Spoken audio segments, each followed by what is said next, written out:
Quelles sont les 11 raisons de quitter la France? Bienvenue sur la chaîne. Alors aujourd'hui, on va voir les 11 raisons de quitter la France. Vous êtes sur la chaîne de l'indépendance financière. J'ai quitté la France fin 2022. Je vis avec mon portefeuille de dividendes qui génère des revenus et qui me permet d'être autonome. Et c'est ce que j'incite à faire. C'est le thème principal, le fil conducteur de ma chaîne. C'est d'aller chercher votre indépendance financière pour ne pas compter sur l'État français décadent. Alors c'est parti, abonnez-vous et puis vous aurez l'historique de mes vidéos avec notamment mon installation à Valence en Espagne, où vous aurez mon budget, vous aurez également des points sur mes achats d'actions mensuels. Donc je vous invite à vous abonner sur la chaîne. On va voir ensemble les 11 points. Je vais essayer d'être synthétique parce qu'il y a beaucoup de contenu. Restez jusqu'à la fin. Premièrement, restriction croissante des libertés. Depuis la crise sanitaire, vous avez constaté que la démocratie ne s'appliquait plus. C'est-à-dire que vous n'aviez plus de liberté de mouvement, vous deviez avoir le pass sanitaire pour aller faire les courses, pour aller au restaurant, pour pouvoir sortir de chez vous. Et en plus, c'était conditionné à la pic-pic. Donc vous vous êtes rendu compte probablement qu'il se passait quelque chose de pas normal depuis cet événement de la crise sanitaire. Alors actuellement, en plus, vous avez un projet de censure des réseaux sociaux pour lutter contre le mouvement milliste libertarien, Javier Milei. C'est interdit d'être libertarien en République française, il faut être communiste. Vous devez contribuer pour la patrie, c'est votre devoir. Vous n'aurez bientôt plus le droit de vous exprimer sur les réseaux sociaux, il faut vous museler pour ne pas contaminer les autres. Le mouton ne doit pas prendre conscience qu'il se fait tondre. Deuxième point, sécurité personnelle. Donc, comme j'ai expliqué sur ma chaîne, vous aurez le détail des vidéos, je suis ancien fonctionnaire de police. Donc, je peux vous parler de ce sujet en connaissance de cause. En France, vous avez 150 attaques à l'arme blanche par jour, 3000 violences aux personnes physiques par jour. Vous avez également des homicides qui sont en croissance depuis l'année dernière. Donc c'est plus un sentiment de sécurité, d'insécurité, c'est une réalité en fait au quotidien. Vous êtes clairement menacé lorsque vous vous baladez dans la rue, lorsque vous vous asseyez sur un banc tranquillement, vous êtes une cible. Il faut en prendre conscience. Vous devez être alerte lorsque vous sortez dans la rue, regardez votre environnement à 360 degrés, car chaque individu peut être une menace, clairement, il faut dire les choses. Vous avez eu l'événement de l'élève là qui est décédé, qui s'est fait poignarder avec plusieurs de ses camarades également qui ont été blessés. Donc c'est la preuve, et ça date depuis les attentats de 2015, même ça date depuis 15 ans en fait, hein, ces événements d'insécurité. Mais vous n'êtes pas en sécurité en France. J'habite en Espagne, à Valence, c'est pas le cas. Vous pouvez vous poser sur un banc tranquillement.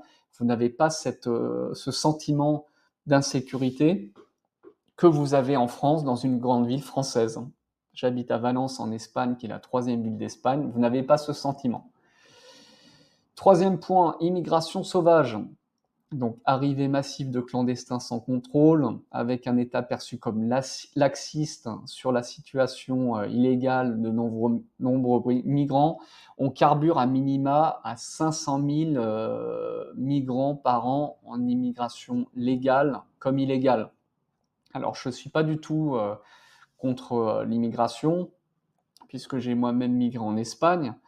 Par contre, je prône une immigration sélective, c'est-à-dire que l'immigré doit être sélectionné et apporter une plus-value au pays. Il ne peut pas être dépendant de son arrivée dans le pays, en France, jusqu'à sa mort. D'autant plus que vous avez un déficit qui est monstrueux et que vous avez des dépenses sociales à plus de 400 milliards d'euros par an, 400 milliards d'euros par an. Vous devez financer une AME, vous devez financer également des allocations qui sont versées à ces migrants pour qu'ils puissent vivre.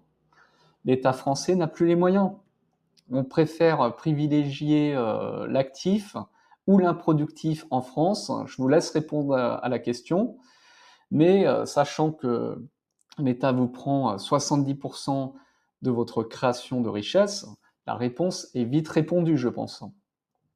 Quatrième point, appauvrissement généralisé, déclassement économique de la France qui régresse dans tous les classements internationaux, donc le top 10 des plus gros salaires français, donc à 2 800 € par mois, c'est même pas le salaire minimum en Suisse, pour information. Donc je pense qu'il n'y a rien du tout à ajouter de plus. Bah si, 115% de dette sur PIB pour la France contre moins de 40% pour la Suisse, selon des chiffres du FMI, des chiffres de 2024. Donc la France s'appauvrit de plus en plus. Et effectivement, je vais vous donner une anecdote. Lorsque j'ai mes déménageurs espagnols qui m'ont fait le déménagement fin 2022 de Marseille à Valencia, j'ai un déménageur bolivien qui m'a dit que, vu le parc automobile, en fait, il comprenait pas, il y avait des carcasses de voitures dans la rue. Il dit: «Mais je comprends pas, je pensais que la France était un pays riche, mais en Espagne, il y a plus de voitures récentes qu'en France». Et effectivement, c'est vrai, vous avez un parc de véhicules en Espagne qui est plus récent que la France. On est sur un déclassement constant de la France, un appauvrissement général, et c'est une réalité. Cinquième point, bah, laxisme judiciaire. Là aussi, je suis bien placé pour vous en parler en tant qu'ancien fonctionnaire de police. Donc, multirécidiviste en liberté, incohérence dans l'application des peines, pas assez de prison, peine non dissuasive, la règle des 20-80, en fait, 80% des faits sont commis par 20% des individus. C'est toujours les mêmes. Ils recommencent leurs faits. Le fonctionnaire de police n'a pas le temps de finir de rédiger son procès verbal d'interpellation, qu'il y a un avis parquet et ça y est, l'individu est relâché. Il recommence.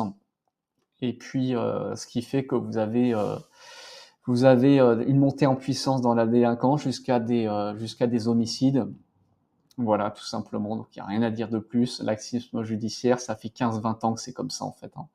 Il faudrait construire des prisons. Les politiques, à chaque fois, c'est oui, oui, on va en construire, mais il se passe rien, en fait. Donc, il faut pas faire confiance aux politiques. Il faut prendre votre destinée. Il faut aller chercher votre destinée vous-même. C'est-à-dire que si vous n'avez pas un environnement qui est favorable, partez, quittez le pays. La solution est individuelle, elle n'est pas collectiviste et encore moins dans le vote, en fait. Le vote, c'est avec votre capital, avec votre pognon. Vous allez vous faire taxer là où vous êtes respecté. En France, on vous respecte plus depuis longtemps. Vous payez pour enrichir une clique de parasites du haut et de parasites du bas. C'est tout. Sixième point, manque d'esprit d'entrepreneuriat, effectivement, éducation à devenir salarié docile, stigmatisation de ceux qui tentent de créer leur propre activité avec une fiscalité en plus qui est écrasante. Je vous avoue, j'étais comme ça, hein. Moi j'ai été conditionné à l'école et de par mes parents aussi qui étaient fonctionnaires. J'ai travaillé dans le privé. Ensuite, j'ai passé un concours de la fonction publique dans la police parce que je voulais que ça bouge. Regardez, j'ai été conditionné, j'avais de la famille dans la fonction publique, je suis rentré dans la fonction publique. J'ai compris tardivement que quelque chose ne tournait pas rond en fait pendant les attentats de 2015, et c'est là que je me suis mis en disponibilité. J'ai profité du statut de fonctionnaire pour acheter mes appartements à crédit, faire levier et m'endetter un maximum. Bon, moi, ça m'aura servi à quelque chose d'avoir été fonctionnaire. D'accord? Septième point, détérioration du système de santé, délai d'attente, manque de moyens, personnel démotivé, suppression de lits, fuite de médecins. Donc vous pouvez littéralement mourir aux urgences en France. Je crois pas qu'il y ait une alternative d'hôpitaux privés en plus en France. En Espagne, j'ai une assurance santé privée, 50 € par mois. Vous avez des hôpitaux privés, vous avez un réseau de médecins privés, vous avez des dentistes privés. Et puis, bah, c'est beaucoup plus efficace que le système public. Et idem pour le système public espagnol. En fait, le système hospitalier français est surchargé, en fait, puisque vous avez beaucoup d'individus qui sont arrivés, de migrants qui sont arrivés ces 40 dernières années, ce qui fait que vous avez toujours les mêmes infrastructures. Vous avez même une baisse peut-être du nombre de fonctionnaires de santé, et donc du coup, bah, pas assez d'effectifs. Et donc il y a un gros danger en fait. votre vie est en danger si vous arrive quelque chose et que vous n'êtes pas pris immédiatement en charge aux urgences. 8e point, service public inefficace, juge miséreux, peu motivé, déconnecté du rendement et de la performance, non-efficience des effectifs, comme je vous le disais dans la police. En fait, vous avez moins 50% des effectifs qui sont affectés à la voie publique, donc à la sécurité publique. Et ça, c'est un problème, puisque ça ampute la sécurité des Français. Ensuite, vous avez une procédure pénale qui est hyper complexe et trop lourde, trop de paperasse pour justement faciliter les erreurs, les vices de procédure pour que l'individu soit relâché. Et puis, l'avocat de la défense se régale. Lorsqu'il regarde la procédure, il va chercher les vices de procédure et puis donc il les trouve très rapidement.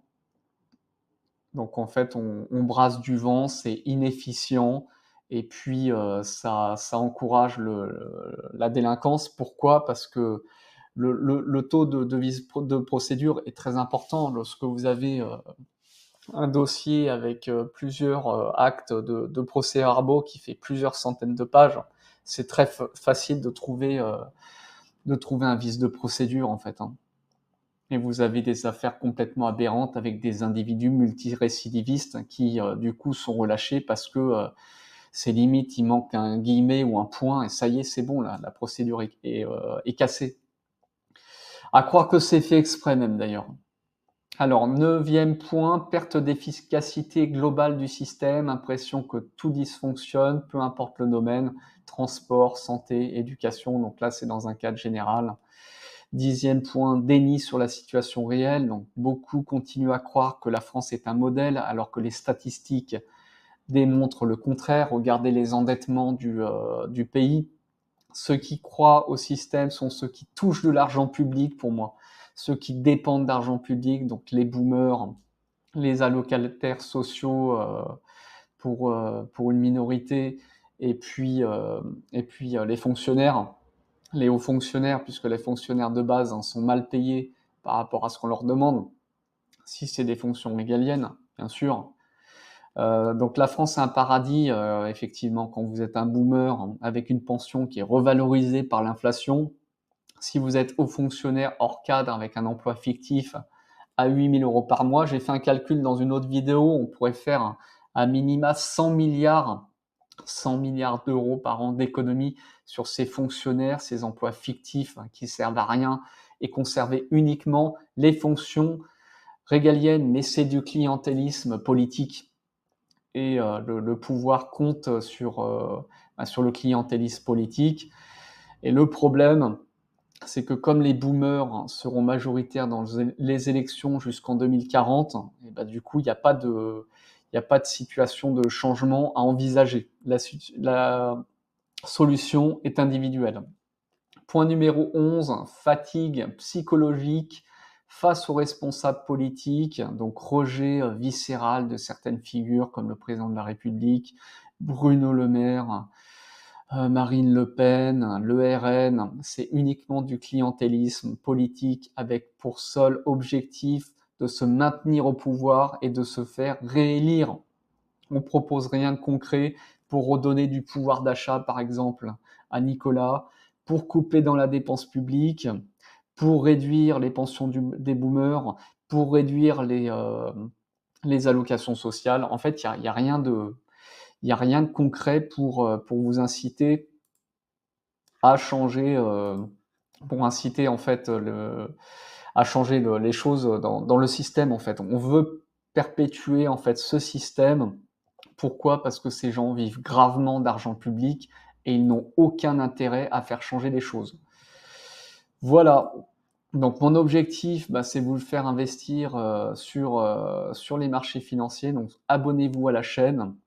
Vous aurez un reporting tous les mois. Le 20 de chaque mois, je renforce mon portefeuille dans l'objectif d'aller chercher un peu de croissance et d'augmenter ma rente en dividende qui est actuellement à 2 300 € par mois. Je vous incite à faire la même chose, investir sur les marchés financiers. Ceci n'est pas un conseil d'achat. Et puis, je vous incite également à monter des side business, des business online, et puis de liquider vos actifs en France rembourser les prêts, investir sur un broker offshore et puis vous exiler, quitter la France. Voilà, dites-moi ce que vous en pensez en commentaire. Bonne semaine à vous.